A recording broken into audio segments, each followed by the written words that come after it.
감사 영광 올립니다. 감사합니다. 은혜로운 찬양 감사합니다. 우리 옆 사람, 뒷 사람, 앞 사람 인사합니다. 말씀으로 큰 은혜 받으시기 바랍니다.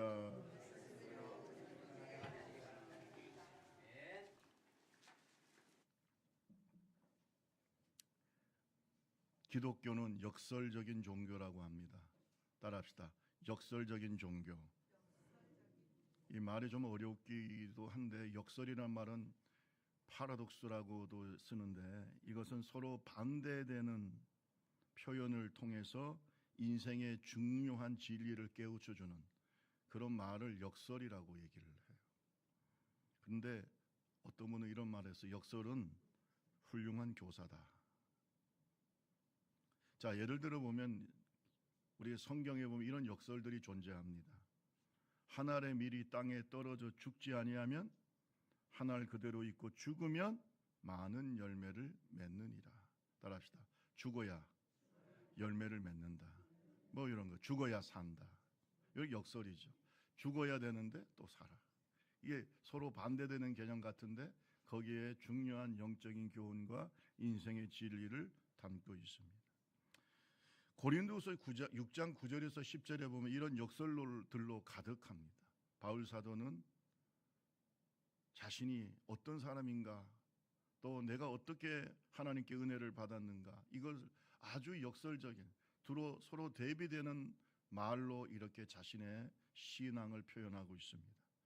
고린도후서 6장 9절에서 10절 말씀에 보면 무명한 자 같으나 유명한 자요, 죽은 자 같으나 보라 우리가 살아있고, 징계를 받는 자 같으나 죽임을 당하지 아니하고, 근심하는 자 같으나 항상 기뻐하고, 가난한 자 같으나 많은 사람을 부유하게 하고, 아무것도 없는 자 같으나 모든 것을 가진 자로다. 이게 역설이에요. 아무것도 없는데 모든 것을 가진 것. 무명한 자 같은데 유명한 자. 여러분이 세상 사람들이 볼 때는 무명한 자지만 천사도 알아보고 하나님도 알아주시고 유명한 자입니다. 우리 옆 사람하고 얘기했어요. 당신은 영적으로 유명한 사람입니다. 시작.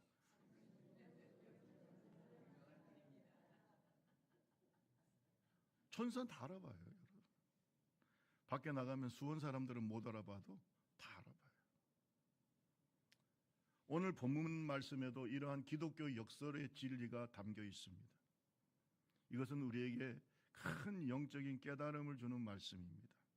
12장 10절 말씀, 우리 주보에도 밑에 보면 대표 말씀으로 나와 있습니다만 12장 10절 말씀, 그러므로 같이 한번 읽어볼까요? 시작. 그러므로 내가 그리스도를 위하여 약한 것들과 능력과 궁핍과 박해와 권고를 기뻐하노니 이는 내가 약한 그때에 내가 약한 것 같은데 그때 뭐하다고요? 강하다 이 말. 약함과 강함은 서로 반대되는 말인데 이상하게 육체적으로는 약할 그때에 강함이 생긴다는 거예요. 오늘 우리 교회 보면은 여러 가지 약하고 힘든 분들이 있죠. 육체적으로 약하고 또 환경적으로도 약하고 심령적으로도 약하고 강함이 임하기를 바랍니다. 이럴 때 강함이 임하는 거예요. 저는 신앙생활 하면서 이런 분들을 많이 봐와요. 육체적으로는 참으로 약한데 굉장히 영적으로 신령하고 은혜가 넘치고 하나님의 신비를 경험하고 강한 사람들, 존경받는 사람들.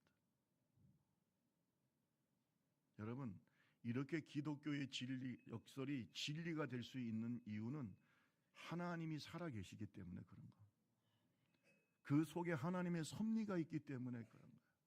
어떤 때는 하나님이 우리의 약함을 통해서 우리를 강하게 하신다는 거예요. 어떨 때는 우리의 부족함을 통해서 하나님의 충만함이 이루어진다는 거예요. 아멘. 이런 하나님의 역설적인 진리는 살아계신 하나님 때문에 그런 거예요. 여러분, 한번 생각해 보세요.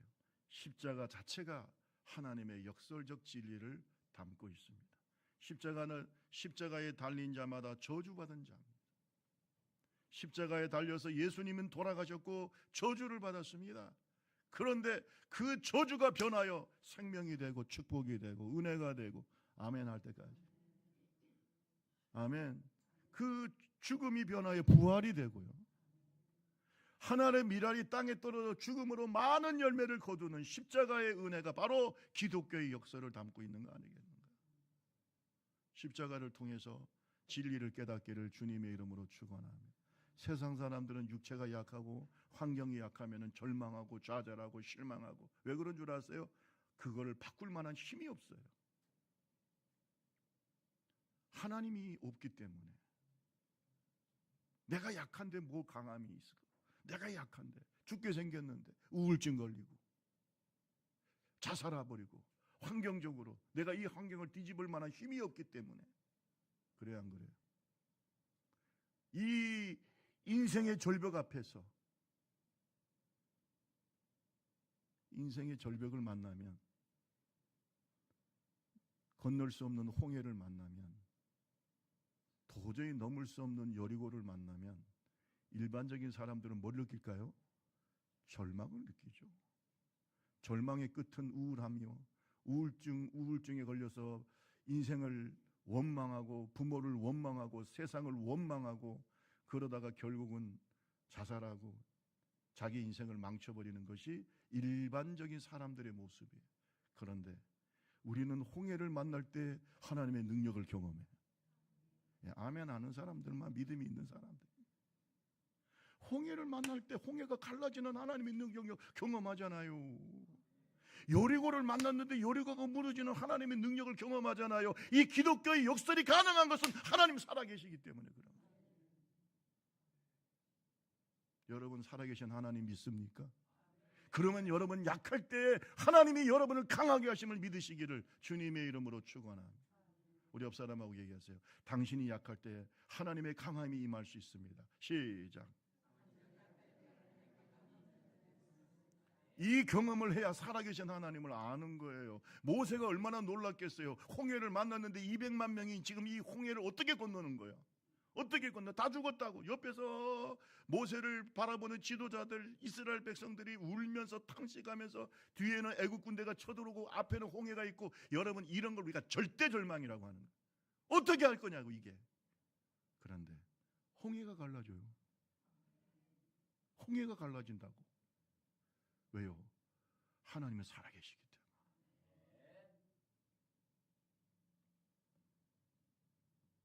바울 사도는 자기가 약하다고 얘기를 합니다. 자기의 약함을 자랑한다고 했습니다. 왜 자기를 약하다고 했을까? 바울의 약함은요, 예수 때문에 생긴 거예요.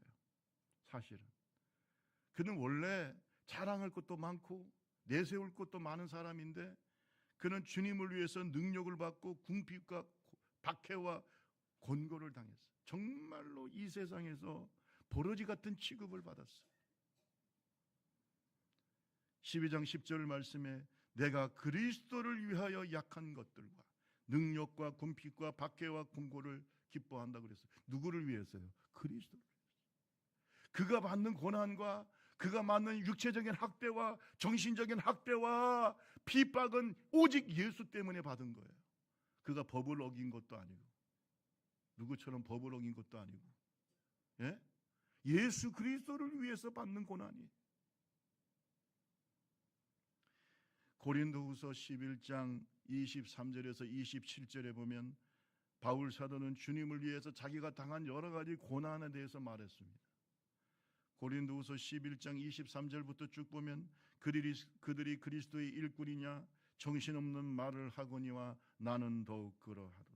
내가 수고를 넘치게 하고 옥에 갇히기도 하고 더 많이 수고도 더 많이 하고 매도 수없이 맞고 여러 번 죽을 뻔했고 유대인들에게 40에 하나 감한 매를 5번이나. 여러분 40대를 맞으면 죽습니다 보통. 그러니까 40대에 하나 감한 매, 그냥 목숨만 건져주는 거죠. 이렇게 이걸 5번이나 맞았어요. 육체적으로 얼마나 힘들었겠냐. 한 번도 아니고 몇 번이라고요? 5. 3번 태장을 맞고, 한 번은 돌로 맞고, 3번 배가 파손하고, 일주야를 깊은 바다에서 지냈어요. 삶의 여망이 사라져버립니다. 여러분 여행하면서 강의 위험, 강도의 위험, 동족의 이방인의 위험, 시내의 위험, 광야의 위험, 바다의 위험, 거짓 형제 중의 위험, 수고하고 애쓰고 여러분 자지 못하고 줄이고 목마르고 여러분 굶고 춥고 헐벗었다. 누구를 위해서? 누구를 위해서? 자기 잘못이에요? 그의 약함은 예수 때문에 생긴 거예요. 예수를 위해서 그의 약함을 그는 기뻐한다고 그랬어요. 그가 약한 이유 중에 하나는 또 있어요. 그것은 그의 몸이 약했어요. 몸이 약했어. 환경도 어렵고 사람들로부터 여러 가지 학대도 받고 박해도 받았지만 그 몸이 약했습니다. 아마 이러한 선교 여행 중에서 생긴 병일 수도 있어요. 어떤 사람들은 그것을 풍토병이라고도 말하는 사람도 있고, 어떤 사람은 간질병이라고 말하는 사람도 있고, 어떤 사람은 지독한 두통이라고 말하는 사람도 있습니다. 하여튼 그냥 몸에 많은 질병이 있었어요. 저는 간질 하시는 분 본 적이 있는데 길거리 가다가 그냥 팍 쓰러지더라고. 간질. 무섭더만요. 팍 쓰러져. 그냥 길 걸어가다가 멀쩡한 청년인데 팍 쓰러져가지고 탈탈탈탈탈 막 입에 거품을 물고 막. 그러니까 옆에 있는 사람들이 와가지고 막 기도를 확보하고 막 그냥 주무르고. 여러분 설교하다가 바울 사도가 갑자기 쓰러져서 간질한다고 한번 생각해 보세요. 얼마나 창피하는지. 남은 고치면서 자기를 못 고친다. 남은 치료하면서 자기는 치료하지 못하고. 얼마나 그것이 그에게 마음의 부담이 됐겠냐. 그래요, 안 그래요? 여러분도 그런 말 많이 듣죠. 너 예수 믿으면서 너나 복받아. 너나 건강해. 밖에 가는 사람들이 그렇게 얘기를 하거든. 너나 잘 되라. 네 자식들이나 먼저 잘 되라. 그런데 내 속에 이런 영적인 가시가 있을 때 얼마나 힘드냐. 육체의 가시가 있을 때 얼마나 힘든가. 나의 이 약함을 어떻게 할 거냐. 12장 7절 말씀에 보면은 여러 계시를 받은 것이 지극히 크므로 너무 자만하지 않게 하시려고 내 육체의 가시 곧 사탄의 사자를 주셨다. 따라합시다. 육체의 가시.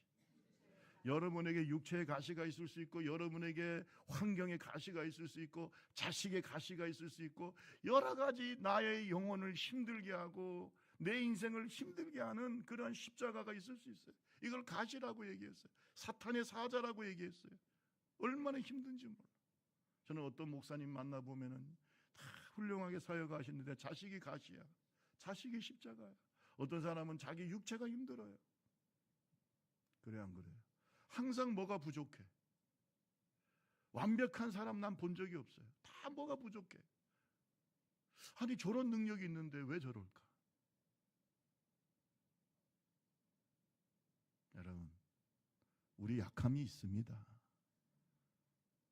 그 약함을 누가 주실까요? 누가 허락하실까요? 주님이 허락하시는 거죠.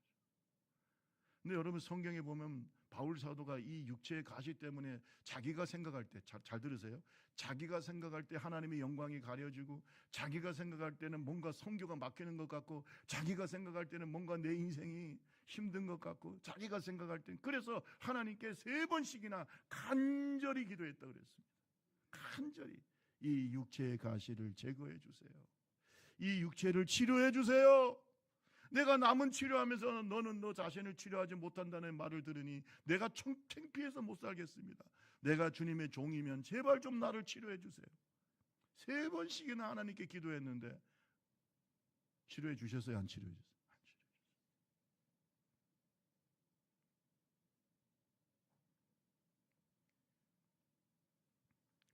고린도후서 10장 10절에 보면 이 육체의 가시에 대해서 사람들이 어떻게 생각하는가, 고린도후서 10장 10절에 보면 그게 나와 있어요. 한번 같이 읽어볼까요? 시작.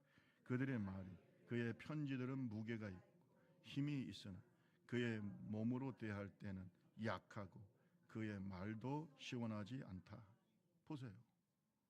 편지를 보면은 다 신령하고, 이 고린도후서나 고린도전서나 로마서나 여러분 바울 서신을 보면요 막 그냥 깜놀하죠. 너무나 영적이고 신령하고 필체도 힘이 있고 신령한 말씀, 이 하나님의 말씀, 그러니까 성경이 됐지. 그런데 실제로 만나보니까 진짜 그 편지 쓴 사람 맞아? 맨날 눈이 그냥 침침해가지고 눈물에서 찌깃찌깃 눈물 나고, 생긴 것도 보면 꼭, 여러분, 바울 사도가 저는 그렇게 잘생겼다고 생각이 들지 않습니다. 어떤 사람은 예수님 딱 사진 그려놓은 거 보면 말이죠, 무슨 영화배우 같이 그려놨는데, 저는요, 예수님 그렇게 잘생겼다고 생각하지 않아요. 그냥 평범한 유대인처럼 생겼을 거라고 생각해요. 아무도 아멘 안 하시는 걸 보니까 혹시 신성모독에 걸릴까 봐 그러시는 것 같아요. 아니, 그냥 평범한 어디서 만날 수 있는 유대인이겠지. 예? 그렇지 않겠어요?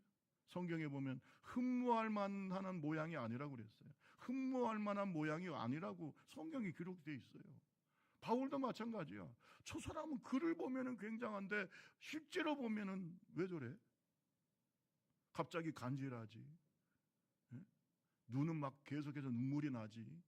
예? 머리는 아파가지고 힘들어하지. 왜 저래? 그가 몸으로 대할 때는 약하고 말도 뭐하지 못해? 시원하지 못하는 말이 뭐예요? 잘 못한다는 거 아니에요. 희한하다. 여러분, 바울 사도가 이것이 자기에게 부담이 됐을까요? 안 됐을까? 그러니까 사탄의 사자라고 한 거예요. 육체의 가시라고. 저는 여러분이 바울 사도보다 잘난 부분이 많은 것 같아요. 가만히 보니까 얼굴도 잘생기셨고 건강하시고, 그죠? 그런데 우리 인간에게는 다 나름대로 약점과 약감이 있을까요? 없을까? 다 있어요. 바울도 있었다.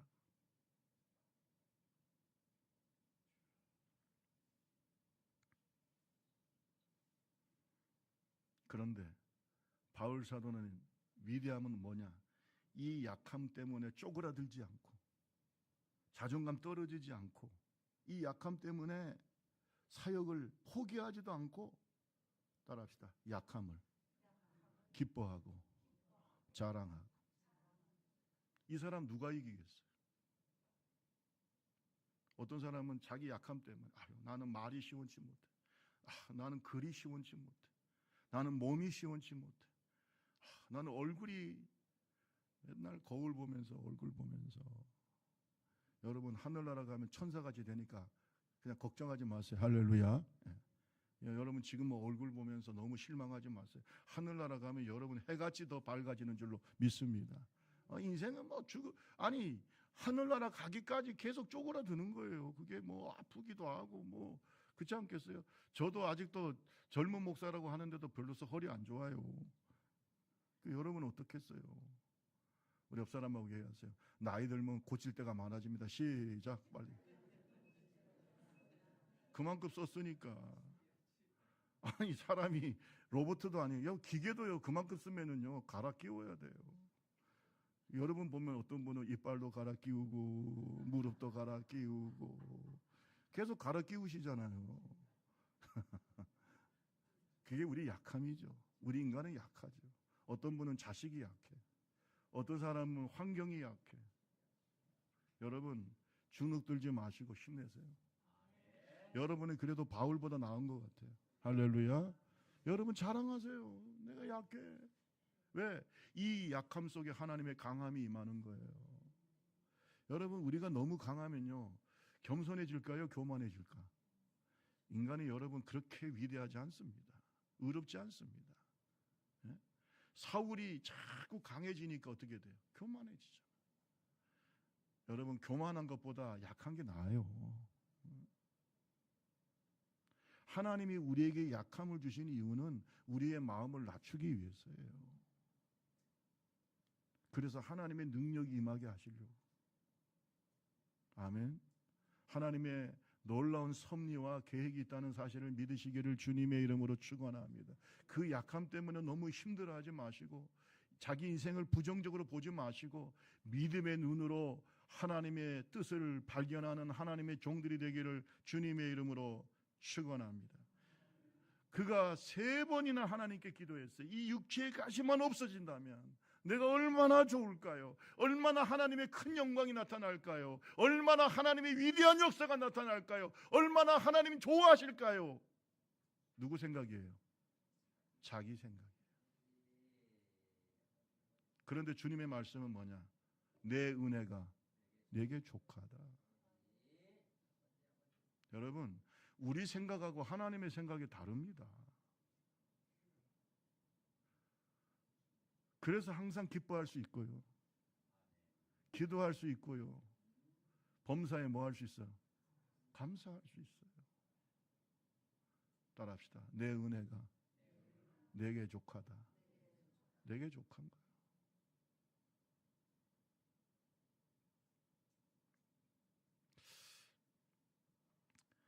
바울 사도가 간절히 3번씩이나 하나님께 육체의 건강함을 위해서, 환경의 어려움을 해결해 주시기 위해서 기도했는데 하나님의 응답은 아니야, 내 은혜가 내게 족하다 라고 말씀하실 때, 그가 하나님의 뜻을 깨닫고 난 다음에는 오히려 하나님을 감사하고 찬양하고 자기 인생을 긍정적으로 보고, 아멘.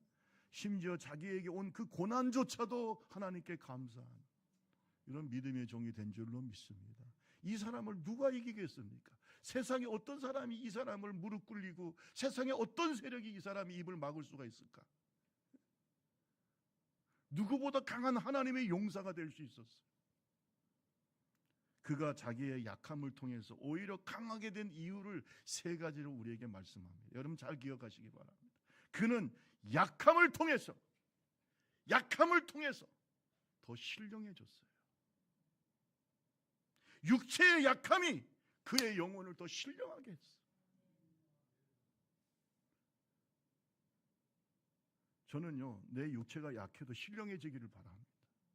차라리 뭐 건강하면서 신령하면 좋겠지만, 인간이 얼마나 교만한지 몰라요. 하나님이 그에게 신령한 은혜 주시기 위해서 그에게 가시를 주신 거예요. 보통 신령한 게 아니에요. 여러분 성경을 보세요. 우리 12장 1절에서 5절 말씀 한번 보실까요? 얼마나 그가 신령했을까. 무익하나마 내가 부득불 자랑하노니 주의 환상과 계시를 말하리라. 그는 신령한 하나님의 은혜를 경험했어요. 하나님의 신비를 경험했어요. 환상 가운데 하나님의 계시를 봅니다. 내가 그리스도 안에 있는 한 사람을 아노니, 이 한 사람은 자기를 말하는 거예요. 예? 그는 14년 전에 셋째 하늘에 이끌려간, 셋째 하늘이 천국입니다. 뭔지 아시겠어요? 셋째 하늘이 천국이야. 우리가 가야 되고, 육체적으로 우리가 지금은 이 땅에 있지만 반드시 우리가 경험하게 될 그 하나님의 나라, 천국을 그는 14년 전에 경험을 했어요. 그가 몸 안에 있었는지 몸 밖에 있었는지 나는 모르거니와 하나님은 아시느니라. 이게 바로 하나님께서 주시는 신비한 환상 속에서 이런 일이 벌어졌어요. 여러분, 이런 것들은 야곱도 그죠? 영의 눈이 열려가지고 천국을 볼 수 있었잖아요. 신령한 하나님의 은혜인 거예요. 내가 이런 사람을 아노니 그가 몸 안에 있었는지 몸 밖에 있었는지 나는 모르거니와 하나님은 아시느니라. 그가 낙원으로 이끌려가서, 어디로 이끌려가서? 낙원, 어디입니까? 천국이죠. 그 낙원으로 이끌려서 말로 표현할 수 없는 말을 들었으니 사람이 가히 이르지 못할 말이요. 하나님의 신비한 음성을 듣고 미래에 하나님이 하실 놀라운 일들을 보게 된 거예요. 사도 요한처럼.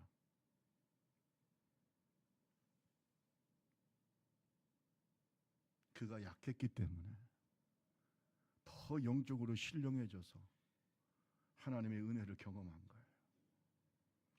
여러분, 신령한 자가 되기를 바랍니다. 물론 육체도 건강하시고 신령하면 더 좋겠죠. 그러나 바울 사도가 그의 약함을 자랑할 수 있었던 것은 이러한 강함이 있었기 때문에, 이러한 신령함이 있었기 때문에 그는 깊이 하나님을 경험해요. 저는요, 육체적으로 건강하고 맨날 가서 헬스하고 운동하고, 여러분 그러면서도 영적으로는 아무것도 모르고 천국의 비밀도 모르고 아무것도 깨닫지 못하는 짐승같이 사는 것보다 낫다고 생각합니다. 뭘 아냐 이거야. 천국의 진리나 아무것도 몰라. 믿지도 않아. 그래가지고 70년 80년 건강하게 살다가 죽으면 그게 무슨 의미가 있습니까 그게. 그래서 어디로 갈까요? 어떤 사람이 얘기하냐, 지옥의 땔감이라고. 예? 그 그게 인생이 무슨 의미가 있어요? 내가 인생을 이만큼 쌓았어요. 뭐 국회의원도 되고 장관도 되고 뭐 심지어 대통령도 되고, 딱 죽는 순간에 곱하기 0. 곱하기 0 하면 옆 사람한테 물어보세요. 1000억 곱하기 0은 뭘까요? 물어보세요. 1000억 곱하기 시작 하면서. 뭐예요? 산수 잘 못하시나요? 그 인생이 뭐가 있어요, 여러분? 죽음이라는 것은 무의인 거예요. 인생 아무것도 없는 공인 거예요. 그래서 불교나 이런 데서는 다 공을 얘기하잖아요. 아무것도 없어요. 내 인생이 뭐가 의미가 있어요? 그럼 죽고 나면 아무것도 없는데. 하지만 기독교는 말합니다. 너는 30배, 60배, 100배의 열매가 있어. 그 신령한 천국을 깨달아야죠. 이 땅에 짐승처럼 살다가 가려는 게 여러분 여기 태어나셨습니까? 우리 인간은 영혼이 있어요. 송명희 시인이 있습니다. 여러분도 잘 아시죠? 1963년도 어느 초여름 갑자기 어머니 양수가 터져가지고 9달 만에 미숙가로 태어났는데 그냥 뇌성마비 장애인이 돼버리고 말았어요.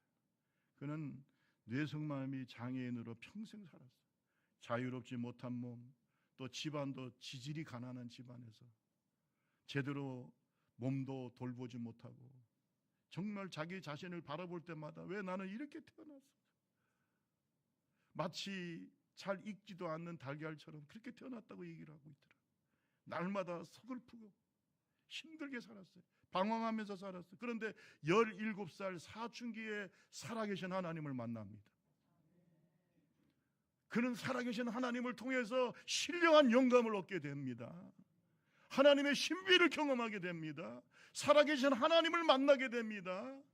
신령해지는 거예요. 그래서 25권의 영적인 책을 쓰는데 수많은 좋은 시들, 영적인 영감을 주는 시들, 육체적으로 건강한 사람들이 감히 깨닫지 못했던 그 영적인 신비를 그는 노래하기 시작해요. 성령으로. 아멘. 그래서 그 사람들은 그를 뭐라고 부르냐? 하늘의 시인이라고 얘기해요. 따라합시다. 하늘의 시인.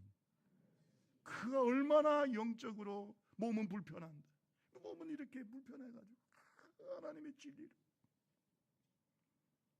여러분, 육체적으로 건강한 사람이 그 사람보다 훌륭하다고 누가 말할 수 있습니까? 송명희 시인은 이런 글을 썼어요.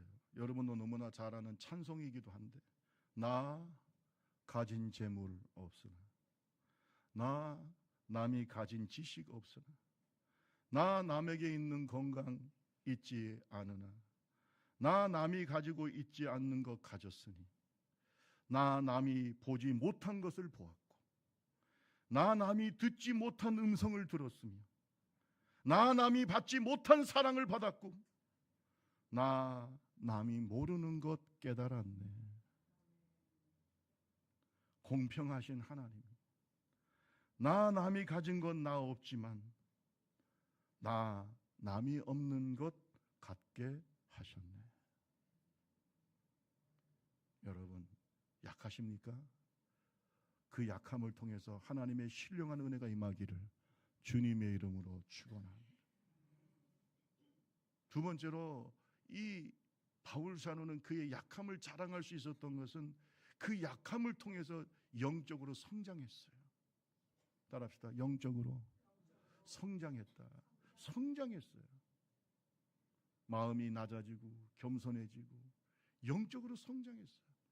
여러분, 우리가요, 금이나 은 속에 있는 그 불순물을 제거해서 뭐 순금과 순은을 만들려면 불로 재련을 합니다.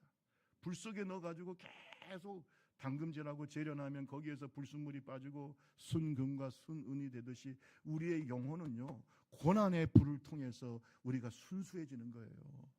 영적으로 더 성장하고 순수한 믿음이, 고난의 불을 통과하지 않고 영적으로 성장한 사람 저는 본 적이 없어요. 여러분은 본 적이 있는지 몰라도 저는 본 적이 없습니다. 다 그 고난의 광야를 지나야 되는 거예요. 고난의 불같은 시험을 지나는 거예요. 그래서 신령해지고 영적으로 성장하는 거예요. 12장 7절에서 9절 말씀 봅시다. 우리 다 같이 한번 읽어볼까요? 12장 7절에서 9절. 여러 계시받은 것이, 고린도후서 12장 7절 시작. 여러 계시받은 것이 지극히 크므로 너무 자만하지 않게 하시려고 내 육체에 가시고 사탄의 사자를 주셨으니 이는 나를 쳐서 너무 자만하지 않게 하려 하심이라. 이것이 내게서 떠나게 하시고 내가 3번 주께 간구하였더니 나에게 이르시기를 내 은혜가 네가 족하도다. 이는 내 능력이 약한 데서 온전해짐이라 하신지라. 아멘. 네가 약함으로 오히려 온전해진다. 우리 옆 사람하고 얘기하세요. 약함으로 온전해집니다. 시작. 약함 때문에 내 영혼이 성장하는 거예요. 하나님을 의지하게 됩니다. 영적인 깨달음을 얻게 됩니다. 약함으로 내가 온전해진다. 여러분, 이 영적인 역사를 깨닫기를 주님의 이름으로 축원합니다. 내가 강해서 온전해지는 게 아니라 오히려 약하기 때문에 내가 영적으로 더 성장하고 온전해지는 거예요.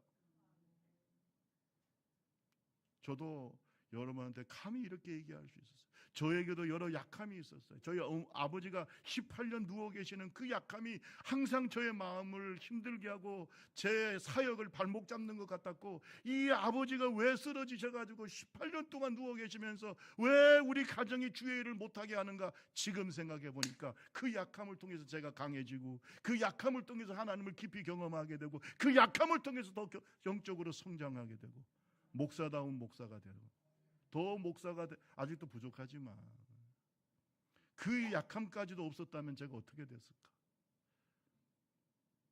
여러분은 어떠세요? 약함을 자랑합시다. 영적으로 성장해야죠. 그래야 하나님 일을 할 거 아니에요. 우리 주변에 보면 영적인 미숙아들이 너무나 많습니다.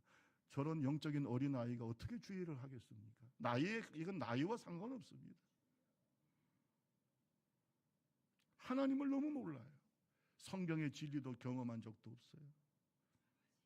뭘 가지고 주의 일을 할까요?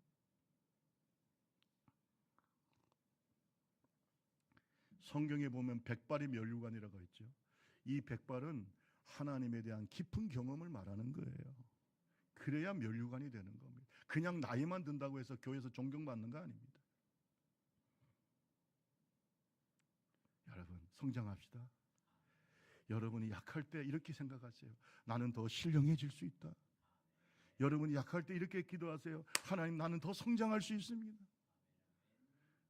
나중에 욥도 보면 더 성장하게 되고, 성장하니까 하나님 육체적으로도 건강을 주시고 나중에 갑절의 축복을 주시잖아요. 영적으로. 바울이 육체의 가시를 제거해달라고 하나님께 그 3번의 치유 기도를 간절히 했어요. 그런데 주님의 말씀은 no, 아니야. 왜 그랬을까? 네가 받은 그 사명과 계시가 너무 크기 때문에. 네가 잘못하면 교주가 돼버려. 야, 네가 나중에 예수가 돼버린다. 오늘날 우리 한국에 30명이 넘는 예수가 있다고 하는데, 바울이요, 가시가 없었다면 아마 예수가 됐을 수도 있어요. 지가 교주가 되는 거예요. 그러니까 하나님께서 가시를 주셔서 겸손하게 하는 거예요. 나는 부족하구나.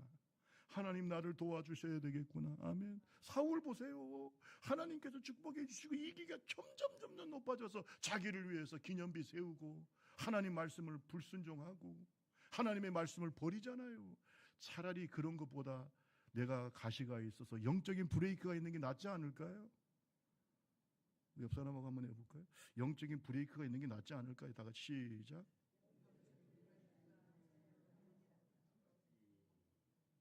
오늘 이 말씀 깨닫는 사람에게는 큰 축복이 있을 겁니다. 아, 목사님 그래도 영혼이 잘된가 범사도 잘되고 다 잘되고 이게 영적인 어린아이예요. 이렇게만 사는 사람들은 제가 볼 때는 그냥 큰일을 못합니다. 하나님. 여러분, 어떤 때는 가시도 있다는 거.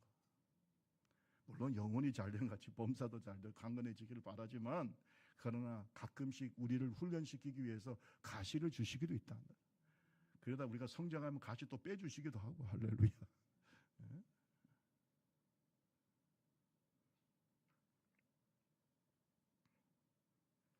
고린도후서 6장 4절에서 7절에 보면 내가 많이 견딘 것과 환난과 궁핍과 고난과 매맞음과 갇힘과 난동과 수고로움과 자지 못함과 먹지 못함 이런 연약함을 많이 경험했는데 그 가운데 6절을 보면 고린도후서 6장 6절 깨끗함과 지식과 오래 참음과 자비함과 성령의 감화와 거짓 없는 사랑과 진리의 말씀과 하나님의 능력이 임했다는 거예요. 할렐루야.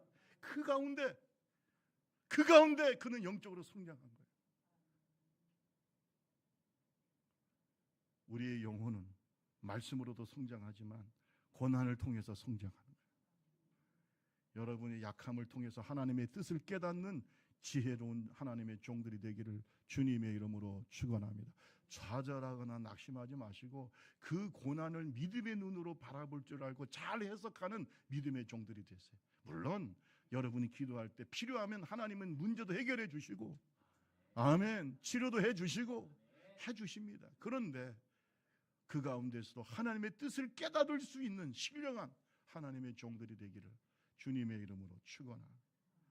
한 가지만 더 말씀드릴게요. 왜 바울 사도는 자기의 육체의 약함을 자랑할 수 있었는가?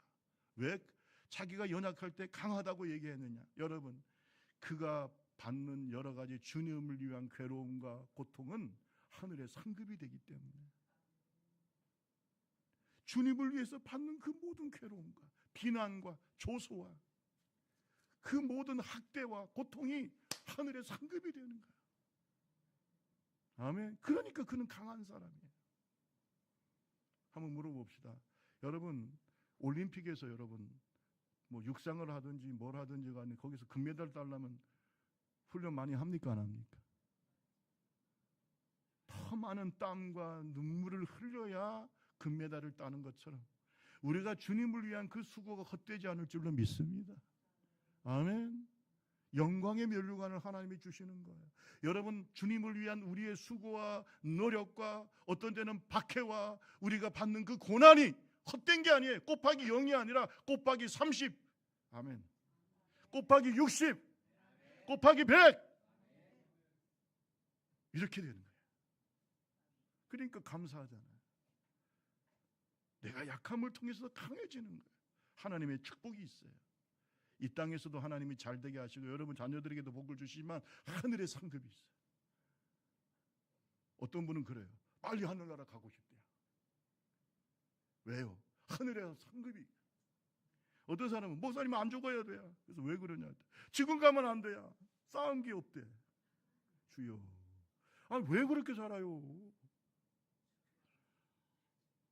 자기는 지금 싸운 게 없대요. 전도도 안 했지, 봉사도 제대로 안 했지. 하늘나라 가면 안 된대요. 여러분은 하나님의 나라 건강하게 오래오래 사시다가 하나님의 나라의 그 영광을 생각하면서 감사하는 하나님의 종들이 되기를 주님의 이름으로 축원합니다. 그렇지 않습니까? 왜 인생을 그렇게 살아야 돼? 우리가 왜 이 한 번밖에 없는 인생이 하나님 앞에 축복의 사람이 돼야지. 하나님 앞에 축복의 사람이 돼야지. 네? 인생 한 번밖에 없잖아요.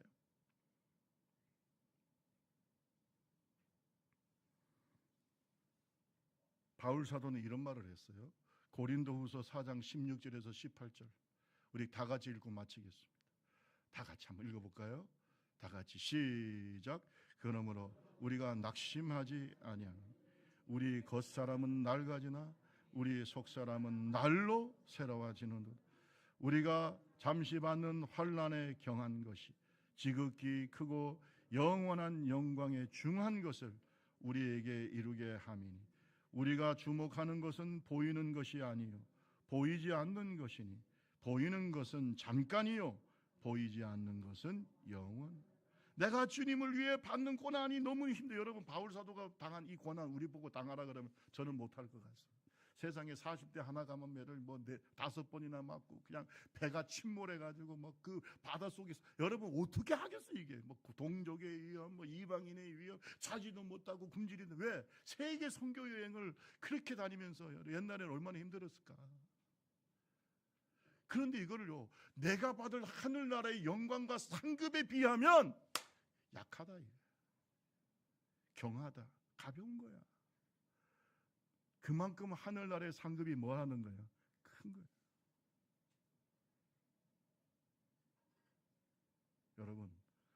여러분이 받는 주님을 위한 고난이 하늘의 상급과 비교할 수가.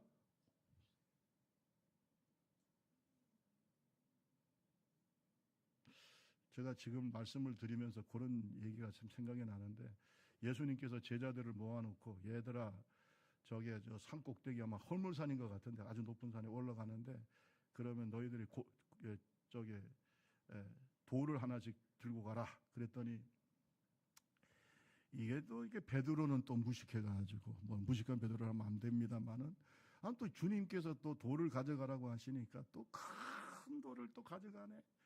베드로는 또 큰 돌 모르니까요. 그냥 큰 돌을 그냥 이고 지고 그냥 끙끙거리면서 가는데, 이 가룟 유다는 머리가 좋아. 뭐 돌만 있으면 되는 거 아니야? 돌을 들고 가라고 했으니까. 그러니까 공깃돌 같은 거 하나 주머니에 싹 끼는 거야. 아니, 베드로 보면서 그래. 야야야야, 돌만 가져가면 되는, 너는 지금 이 바보 같은 거. 아이고, 쟤는 뭐 엄청나게 큰 무거운 돌을 가지고 낑낑낑낑낑. 나는 이 공깃돌을 다 주머니에. 산에 언제 어느 정도 올라갔어. 점심시간이 되니까 얼마나 배가 고파. 그러니까 주님께서 말씀하세요. 야, 너희들 가져온 돌을 좀 앞으로 내놔라. 다 내놨어. 베드로는 세상에 그 끙끙거리면서 큰 돌을 가지고 왔어. 가룟 유다는 그냥 공깃돌. 주님께서 축사를 하시는 거예요. 그러니까 돌이 변화해 뭐가 돼요? 떡이 되네. 그 베드로는 넘치니까 막 나눠주는 거예요. 할렐루야. 막 나눠줘.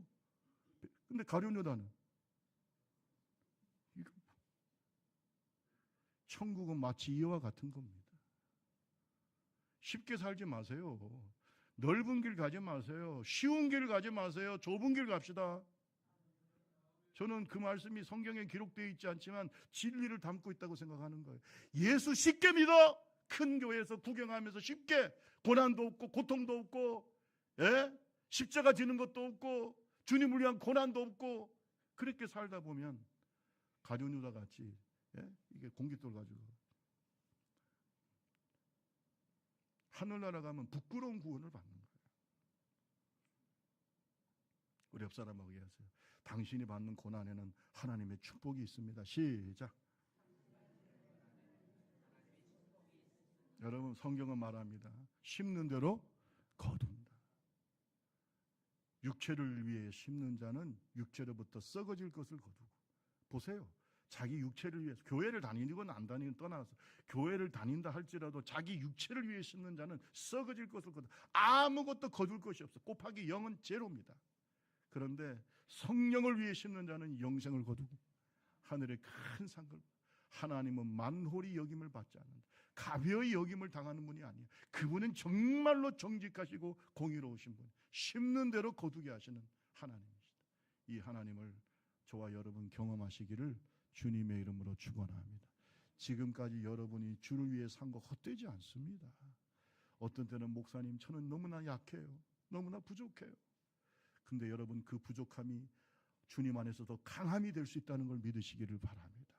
더 신령해질 수도 있고, 더 영적으로 성장할 수도 있고, 더 큰 하늘의 상급이 있을 수 있어요. 이 말씀을 꼭 믿으시기를 주님의 이름으로 축원합니다. 우리 다 같이 찬송하시고 기도하겠습니다.